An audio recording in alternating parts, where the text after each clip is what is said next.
తదుపరి సత్కార కార్యక్రమాల్లోకి వెళ్లే ముందు ఇవాళ ముఖ్య అతిథిగా మన మధ్య ఉన్నటువంటి పెద్దలు శ్రీమాన్ బండ ప్రకాష్ గారిని తమకు అమూల్య సందేశాన్ని అందించవలసిందిగా వినయపూర్వకంగా ప్రార్థన.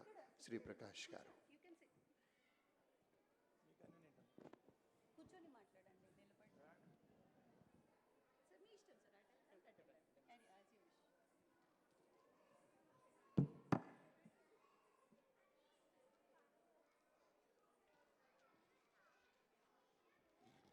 సభకు నమస్కారం. ఈనాటి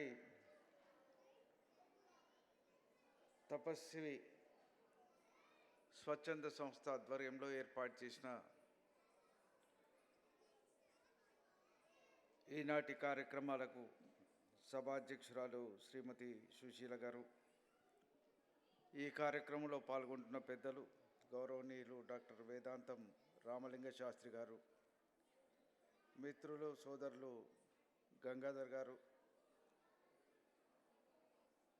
డాక్టర్ వనజ ఉదయ్ గారు, డాక్టర్ వసంత్ కిరణ్ గారు, శ్రీమతి శిరీష గారు,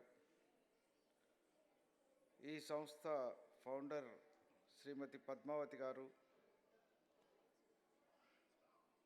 ఈ కార్యక్రమంలో నేను భాగస్వామడానికి కారణమైన సోదరుడు పరమేష్ గారు, మనందరినీ అత్యంత గొప్పగా తన కామెంటరీతో తను మాటలు మళ్ళొక్కసారి వినాలనిపించే విధంగా చెప్తున్న పెద్దలు మురళీ వాచస్పతి గారు, డాక్టర్ జానకి గారు, శకుంతల గారు, కృష్ణవేణి గారు, శ్రీదేవి గారు, ఈ సంస్థతో అనుబంధం ఉన్న అనేక మంది మిత్రులు అందరికీ పేరు పేరున హృదయపూర్వక నమస్కారం.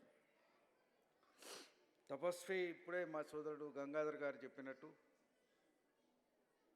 శ్రీమతి పద్మావతి గారి యొక్క ఆలోచనల రూపకర్తగా ఈ సంస్థని ఆవిర్భావం చేసి 1996 వారు ఇప్పుడు 28 ఇయర్స్ అనేది ఈరోజు 28వ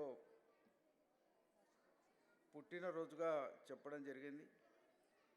మరి ఒక స్వచ్ఛంద సంస్థ ప్రారంభించడం ఈజీయే, దాన్ని కంటిన్యూ చేయడం మాత్రం చాలా కష్టమైన పని.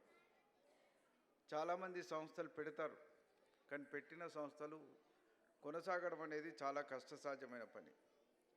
ఆ సంస్థ కొనసాగాలంటే అనేక రకమైన ఆర్థిక ఇబ్బందులు, ఈ కార్యక్రమాలు ఏం చేయాలనే దాంట్లో ఒక క్లారిటీ, దేనికోసం పెట్టినావో అందరి సహకారం, వాటన్నిటి ఉండాలి. కానీ దాదాపు 12 అంశాలని కేంద్రీకరించి ఇవాళ మా మిత్రుడు చెప్తే నేనే స్టార్ట్ అయిన. గంగాధర్ నాకు ఇప్పుడు కాదు, ఖోఖో అసోసియేషన్ బహుశా 1980s నుంచే నాకు పరిచయం. మరి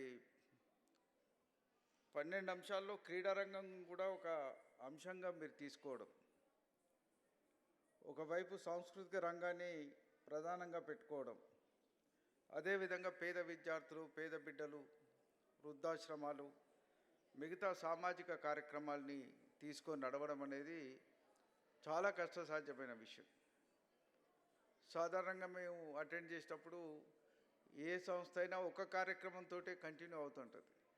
కానీ మీరు ఇలా 12 రకాల కార్యక్రమాలు పెట్టుకొని సామాజిక సేవ చేస్తూ ఇవాళ ఈ కార్యక్రమాన్ని కూడా ఇంత గొప్పగా నిర్వహిస్తూ ఈరోజు నాట్యకళను ప్రోత్సహించడానికి నాట్య తపస్వి పేరు మీద అనేక మంది యువతకి అవకాశాలు కల్పిస్తూ మీరు కార్యక్రమాలు చేస్తున్నందుకు మిమ్మల్ని అందరినీ, ఈ సంస్థ ఫౌండర్ని మరియు ఈ కార్యనిర్వాహకుల్ని అందరినీ హృదయపూర్వకంగా నేను అభినందిస్తున్నా.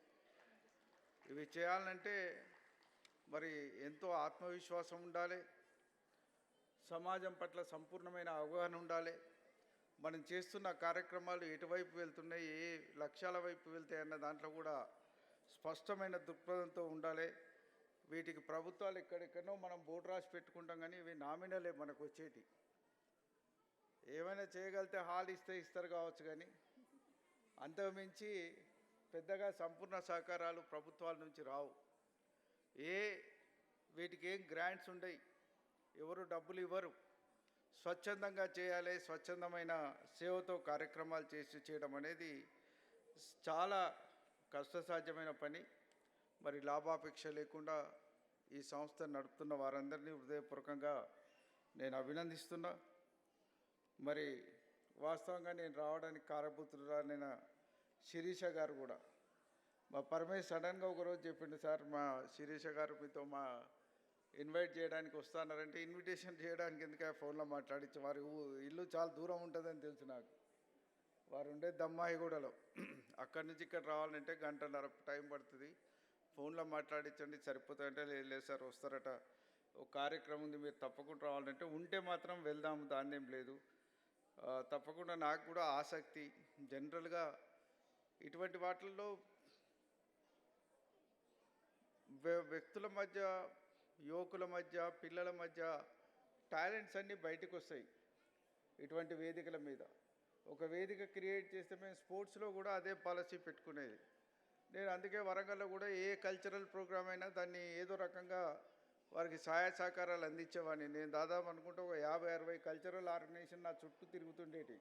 అయితే స్పోర్ట్స్ లేకుంటే కల్చరల్, రోజు ఏదో ఒక కార్యక్రమంలో నేను నిమగ్నమై ఉండేవాడిని. ఎందుకు నిమగ్నమయ్యేవాడిని అంటే ఈ పిల్లల్లో ఉండే హిడెన్ టాలెంట్స్ వీళ్ళకి ఆ వేదికలు దొరికాయి. ఒక వేదిక దొరికితే తప్ప వాళ్ళ టాలెంట్ చూపెట్టడానికి అవకాశాలు రావు. అటువంటి వేదికలు క్రియేట్ చేయడం ఇటువంటి స్వచ్ఛంద సంస్థల ద్వారా మాత్రమే సాధ్యమవుతుంది. కాబట్టి మరి ఇటువంటి టాలెంట్స్ని బయటికి తీసుకురావడానికి మీరు చేస్తున్న ఈ కార్యక్రమాలన్నీ గొప్ప కార్యక్రమాలు. మరి నక్షత్ర నాట్య నిలయం శిరీష గారు బాల్యం నుంచే వారు ఎంతో టాలెంట్తో మరి 5వ ఏటన ఈ నాట్య రంగంలోకి రావడం, కూచిపూడి రంగంలో అనేక కొత్త విధానాలతో కూడా ప్రోగ్రామ్స్ చేయడం, పుణ్యక్షేత్రాల దగ్గర కూడా బ్రహ్మోత్సవాల్లో శ్రీశైలం, తిరుపతి లాంటి పుణ్యక్షేత్రాల్లో ప్రదర్శనలు ఇచ్చే అవకాశాన్ని దక్కించుకోవడం అనేది చాలా గొప్ప విషయంగా ఈ సందర్భంగా నేను మనవి చేస్తున్నాను. వాటికి ఎందుకంటే చాలా కాంపిటీషన్ ఉంటుంది, రాష్ట్ర వ్యాప్తంగా విపరీతమైన కాంపిటీషన్ ఉంటుంది. అటువంటి అవకాశాలు దక్కించుకుంటే రియల్ టాలెంట్ ఉంటే తప్ప అటువంటి అవకాశాలు దక్కాయి. మరి అంత గొప్పగా వారు అవకాశాలు దక్కించుకోవడంతో పాటు వారే ఒక ట్రైనర్గా, ఒక నాట్య శిక్షణ ఇవ్వగలిగే కళాకారునిగా అనేక మందికి శిక్షణ ఇస్తూ అనేక మందిని అభివృద్ధి చేస్తూ కార్యక్రమాలు తీసుకుంటూ ఈ నేపథ్యంలో వారికి కూడా నా హృదయపూర్వకంగా అభినందన తెలియజేసుకుంటూ, వాస్తవంగా నేను ఇంకా ముందే రావాలి. 11 తర్వాత మన ప్రోగ్రామ్ స్టార్ట్ అవుతాయని అనుకున్నాం. నేను 11:15 అట్లా పెట్టుకున్నాను నా ప్రోగ్రామ్ షెడ్యూల్లో. మాకు ఇవాళ కొత్తగా మంత్రి అయిన మా మంత్రి గారి దగ్గరికి ఆ విజిటర్స్ ఎక్కువ వస్తే ఆ విజిటర్స్ తాకిడి నాకు కూడా, వాళ్ళు నన్ను కలవంది అక్కడికి పోవద్దు అనుకుంటే నా దగ్గర కూడా విజిటర్స్ తాకిడి విపరీతంగా పెరిగి నేను ఆలస్యంగా వచ్చినందుకు మన్నించమని నేను కోరుతున్నా. నేను రావడం, సార్ ఉపన్యాసం ఇవ్వడం ఒక్కసారి అయింది, వారి గొప్ప మాటలు వినే అవకాశం నాకు కూడా లభించింది. మరి వారు కూడా చాలా గొప్పగా ఇవాళ మీ కళ గురించి చెప్పడం జరిగింది. ఇవాళ ఎక్కడైతే కూచిపూడి నాట్యం అనేది ప్రపంచంలో అన్ని దేశాలని చేరుకున్న నేపథ్యం, ఈ కళారూపం అత్యంత ప్రాచీనమైన కళారూపంగా భారతదేశంలో మరి గుర్తింపబడ్డ కళారూపం ఇవాళ కూచిపూడి నృత్యం. మరి ఇటువంటి నృత్య ప్రక్రియ ద్వారా మరి అనేక కళారూపాలని ప్రదర్శిస్తున్న చిన్నారులకు, కళాకారులకు అందరికీ పేరు పేరున హృదయపూర్వకంగా అభినందన తెలియజేసుకుంటూ, ఇందులో పాల్గొనే అవకాశం కల్పించిన మీకు అందరికీ ధన్యవాదాలు తెలియజేసుకుంటూ సెలవు తీసుకుంటున్నా. జై తెలంగాణ.